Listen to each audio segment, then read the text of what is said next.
ಅವ್ರನ್ನ ನೆನೆಸ್ಕೊಳ್ಳೋಕ್ಕೆ ನನಗೆ ಈ ಕೋವಿಡ್ ಸಮಯದಲ್ಲಿ ನಮ್ಮದು KFMA ಅಂತ ಕರ್ನಾಟಕ ಫಿಲಮ್ ಮ್ಯೂಸಿಷಿಯನ್ ಅಸೋಸಿಯೇಷನ್ ಇದೆ. ಮೇಡಮ್ಮು ಸರೋಜಾದೇವಿ ಮೇಡಮ್ ಅವರೇ ಖುದ್ದಾಗಿ ಕಾಲ್ ಮಾಡಿ ನಿಮ್ಮ ಸಂಗೀತಗಾರರಿಗೆ ಏನಾರು ಹೆಲ್ಪ್ ಬೇಕಾ ಅಂತ ಕೇಳಿದರು. ನಾವು ಏನೂ ಕೇಳಿಲ್ಲ. ಕೋವಿಡ್ ಸಮಯದಲ್ಲಿ ನಮ್ಮ ಉಪೇಂದ್ರ ಅವರ ಟ್ರಸ್ಟ್ ಇದೆ, ಅಲ್ಲಿಗೆ ನನ್ನ ಹೆಸರು ಬರಬಾರ್ದು, ಏನೂ ಬರಬಾರ್ದು, ತಗೊಳ್ಳಿ ಅಂತೇಳಿ 2 ಲಕ್ಷ ರೂಪಾಯಿ ಕಳಿಸಿದ್ರು ನನಗೆ. ಎಲ್ರಿಗೂ ಆ ಹೃದಯ ಬರೋದಿಲ್ಲ. ಈಗ ಅವರ ಮಕ್ಕಳಿಗೆ ಅವ್ರು ಹೆಂಗೆ ಆ ಸಮಾಧಾನ ಪಡ್ಕೊಳ್ತಾರೆ. ಎಲ್ರಿಗೂ ವಯಸ್ಸಾಗತ್ತೆ, ಎಲ್ಲರೂ ಒಂದಿನ ಹೋಗ್ತೀವಿ. ಆದರೆ ಇಂಥ ಲೆಜೆಂಡ್ಸ್ ನಮ್ಮನ್ನು ಬಿಟ್ಟು ಅಗಲಿದಾಗ ಅದನ್ನು ತಡ್ಕೊಳ್ಳೋ ಶಕ್ತಿ ಕಲಾವಿದ್ರಿಗೂ ಇರೋಲ್ಲ.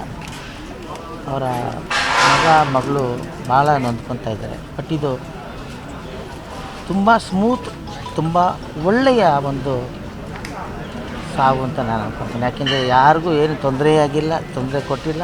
ಮನೇಲಿದ್ದರು, ಬೆಳಗ್ಗೆ ಆರಾಮಾಗಿದ್ದರು, ದೇವ್ರ ಪಾದಕ್ಕೆ ಹೋಗಿ ಸೇರಿದ್ದಾರೆ. ಇಲ್ಲಾಂದರೆ ಹಾಸ್ಪಿಟ್ಲು ಅದು ಇದು ವಯಸ್ಸಾದ್ಮೇಲೆ ಎಲ್ರಿಗೂ ಇದ್ದಿದ್ದು. ಆದರೆ ಮೇಡಮ್ ಸರೋಜಾದೇವಿ ಮೇಡಮ್ಮು ಇಂಟರ್ನ್ಯಾಷನಲ್ ಲೆವೆಲಲ್ಲಿ ಅವ್ರಿಗೋಸ್ಕರ ಒಂದು ಹೀರೋಯಿನ್ ಮಾಡಬೇಕು, ಅವರೇ ಬೇಕು ಅನ್ನೋಕ್ಕೋಸ್ಕರ ಎಂತೆಂಥ ಹೀರೋಗಳು ವೆಯ್ಟ್ ಮಾಡೋರಂತೆ ಸೈನ್ ಮಾಡಿದೆ.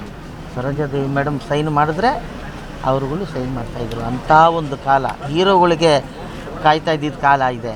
ಆದರೆ ಹೀರೋಯಿನ್ ಇವರೇ ಇರಬೇಕು ಅನ್ನೋದಕ್ಕೆ ಕಾಯ್ತಾ ಇದ್ದ ಕಾಲ ಸರೋಜಾದೇವಿ ಮೇಡಮ್ ಅಂಥ ಒಂದು ಮಹಾನ್ ಕಲಾವಿದರಿದ್ದಂಥ ಕಾಲ. ಅವ್ರ ಆತ್ಮಕ್ಕೆ ದೇವರು ಶಾಂತಿ ಕೊಡಲಿ.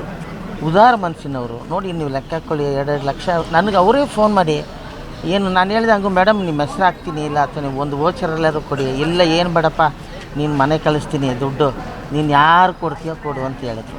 ಆ ಥರ ಒಂದು ಒಳ್ಳೆಯ ಮನಸ್ಸಿರುವ ನಮ್ಮ ಕಲಾವಿದೆಯವರನ್ನ ನಾವು ಕಳ್ಕೊಂಡಿದ್ದೀವಿ.